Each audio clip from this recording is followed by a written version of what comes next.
Everybody, Matt Jory here with Crashing Game Night. A couple months ago, back in October, I wrote an article on why the Switch has become my primary console.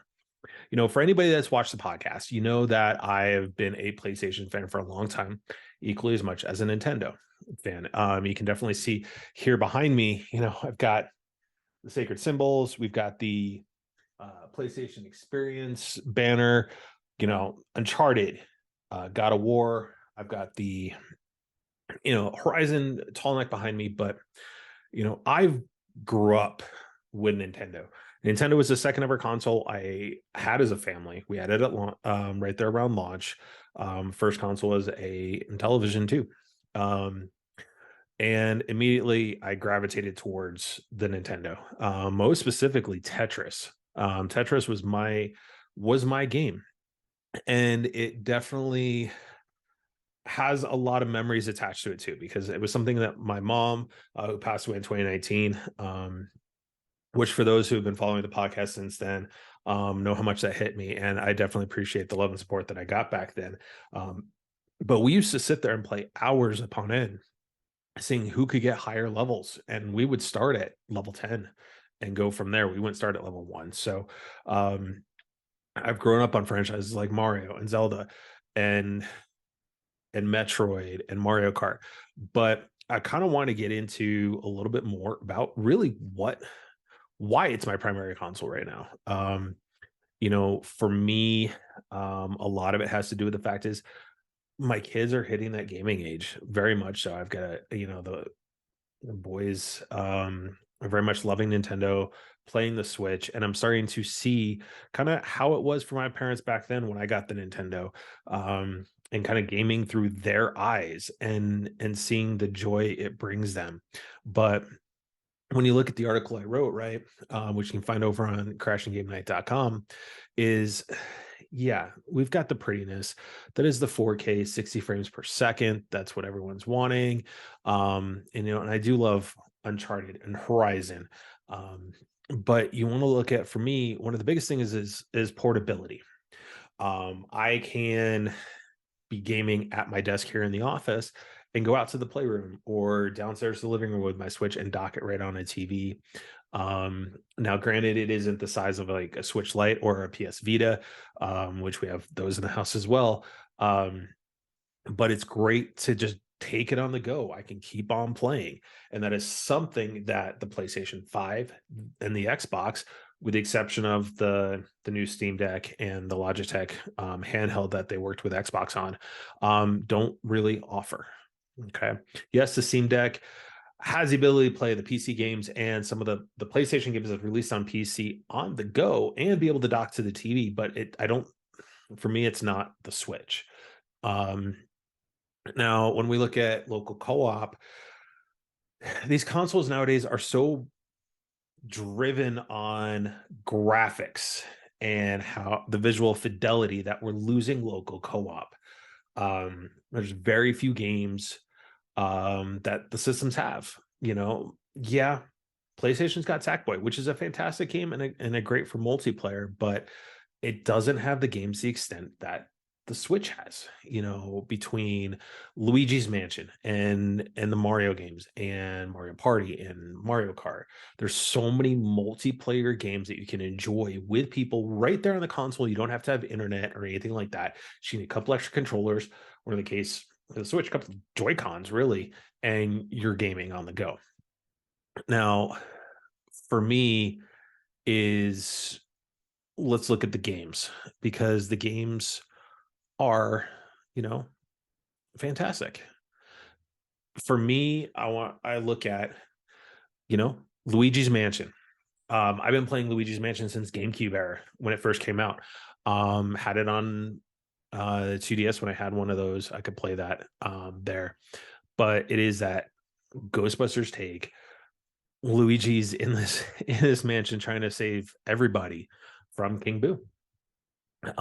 Graphically, the Luigi's Mansion 3 on the Switch is absolutely stunning, which goes without saying with most first party Switch games. They know how to get the most out of their console. When you look at The game itself, game mechanics haven't changed much over the years since the GameCube. And it was great when I first played it at E3 2019, just being able to just be back at home and playing these games. And the nice thing is it has local co-op where you can all play online and enjoy it. You go through clearing out a tower, trying to catch as many ghosts as you can. Um, when you look at other multiplayer games, New Super Mario Brothers U has been around since the Wii. It's gone through its iterations with Wii U and now on the Switch.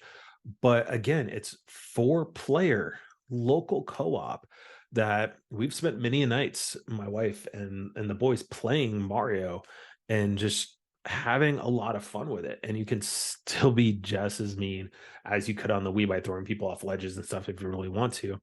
Um, but again, it is a local co-op game, and it's gorgeous too. It looks fantastic on the Switch, which again, all games do. And then you got Metroid Dread, which Metroid's been around since the Nintendo. You had, and it's had, Metroid. You've had Metroid on the Game Boy with Metroid 2. You had Super Metroid. You've had the Metroid Prime series that started on the GameCube, went to the Wii eventually. You had Other M on the Wii U, and now you had the return of Samus to the same type of gameplay style that everybody loves from back in the Super Nintendo Game Boy era. And the game looks absolutely stunning. Now, there is a learning curve to this one for anybody that's played Metroid. You still feel at home with the 2D, what everybody's coming to name as the Metroidvanias. But the game mechanics are a little bit harder. You've got the Emmys now that you got to work with. But again, Metroid is such a fantastic series. And then you've got Zelda, which Zelda goes without saying. It has been around as well since the NES era. You had Zelda 1 and 2. You had it on the Game Boy,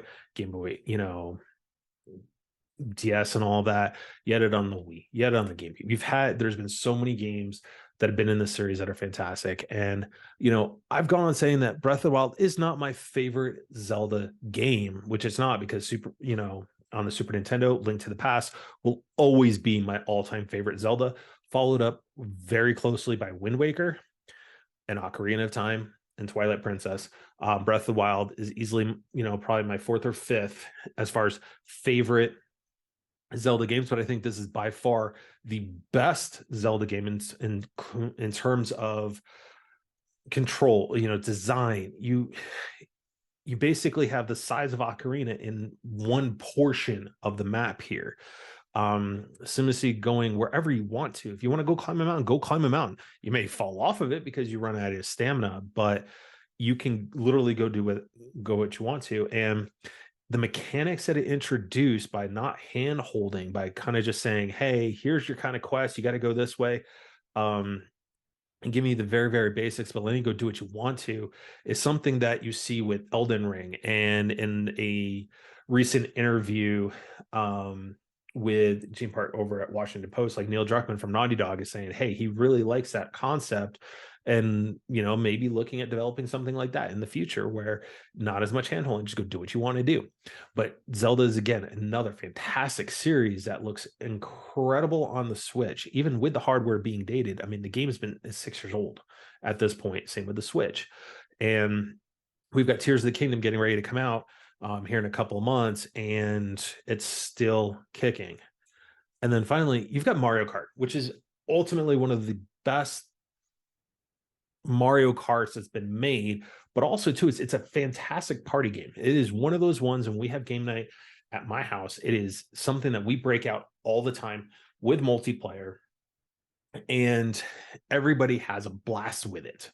When you look at it, the amount of characters, courses, especially now when you've got the new DLC pack that came out, we'll talk about here in a second with Switch Online, is that it added so many more courses. We're going to get a ton more before 2023 is out. But one of the things I absolutely love about this iteration of Mario Kart is for my kids, and that is the auto steering and auto acceleration features that you can add on. So it allows the boys to play with us, and they're kind of competitive because the computer's assisting them. And that is huge, especially when you're looking at family games nowadays. Everybody has varying skill levels. So it allows the playing field to kind of be a little bit even in terms of just making the cart go. Um, so for me, that is huge. Right. And then, for me, a lot of this also goes to what the value the Switch brings, right?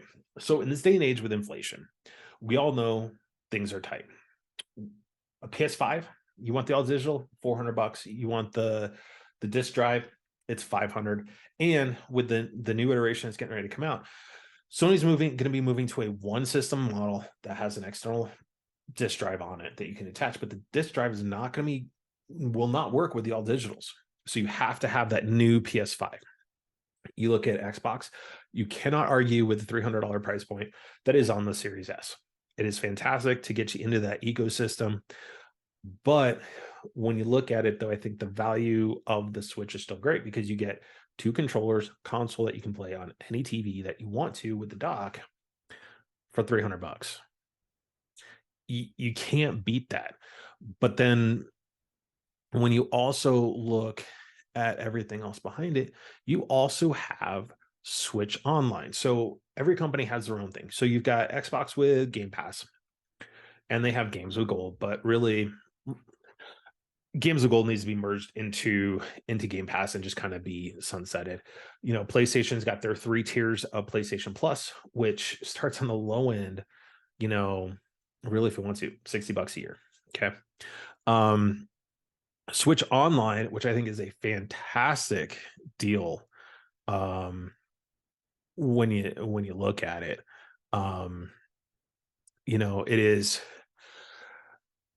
It's 2 tiers. It's a single and a family plan. Okay, so we have a family plan that is on our account that covers 8 consoles. So there's the boys and me on the podcast, plus my cousin and the other Switches in our house. Okay.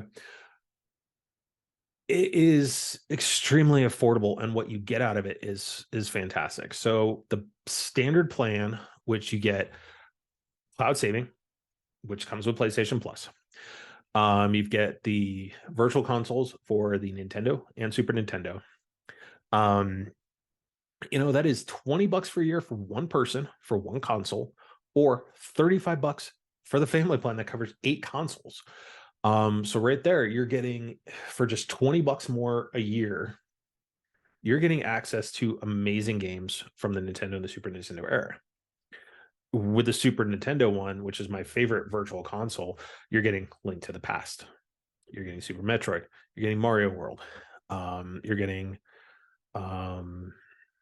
so many other, just some obscure titles that I never even thought of were out there. But F-Zero, another one. It's one of my favorites that I had at launch. But then you get the second tier, which is the expansion pass, right? Which is 50 for a single year, 80 for a family. Again, PlayStation Plus, $60 for the very, very basic. You get a couple free games and online play. That's it. So with the second tier, not only do they add on the N64 and Sega Genesis expansion packs, if you're a Splatoon player, you get the Splatoon 2 DLC. You get the Animal Crossing New Horizon DLC, which adds on way more content that I still haven't even finished yet. And those that watch podcasts know I am an extremely big Animal Crossing fan. I love it. I've got the Animal Crossing Switch. I even have Rossetti sitting at my desk. Because he is my favorite character. It reminds me of my roots going back to Animal Crossing on the GameCube, trying to cheat the system and him popping up to yell at me. But then you also get the Mario Kart expansion pass as well. Deluxe Booster Course Pass, which all that content alone for $80 for a year is so worth it. Because even with the N64, you're getting the Mario parties. We're going to be getting GoldenEye, the original GoldenEye from N64, with all its multiplayer glory. You've got Mario Kart. You've got Mario 64, which, yes, I know that was part of the Mario All-Stars, But for those people that weren't able to get a hold of it, you can still play it. You got Ocarina of Time that is included in that. On the Genesis side, you've got the Shining Forces, you've got the Golden Axes, you've got Fantasy Star. So there's so many great games that you're getting for this that even if it's just by yourself, so 350 minute one, not picking up any other games, you're still set with a ton of games ready to go. And for me, though, when it boils down to it, like we talked about, it is strictly about just family and friends, right? It is something that we missed a lot of during the pandemic times, right? Being in lockdown, people being sick. So you can't go without saying that um, we missed that. We missed that social interactions. Um, so just for me, for everything, the Switch has become my primary. With the games you got coming out that you can look forward to right off the get-go this coming week, we've got Fire Emblem, which is another fantastic series for those that enjoy tactical RPGs like the Final Fantasy Tactics of old. Fire Emblem's been along for a very long time. One of my favorites is Path of Radiance from the GameCube. But what it boils down to it is, yes, this is my primary system and is my opinion right now. I don't judge anybody based on the consoles. If you enjoy playing gaming on the Xbox, PlayStation, whatever it is, go for it. Just enjoy gaming. For me, I'm enjoying playing my games on the Switch right now, and will be for the foreseeable future. Between Fire Emblem, Tears of the Kingdom, here's hoping we get announcements of, a new console, new Mario Kart. We finally get the Metroid releases that we've been clamoring for. We get Wind Waker and Twilight Princess ported to the Switch, all these things, right?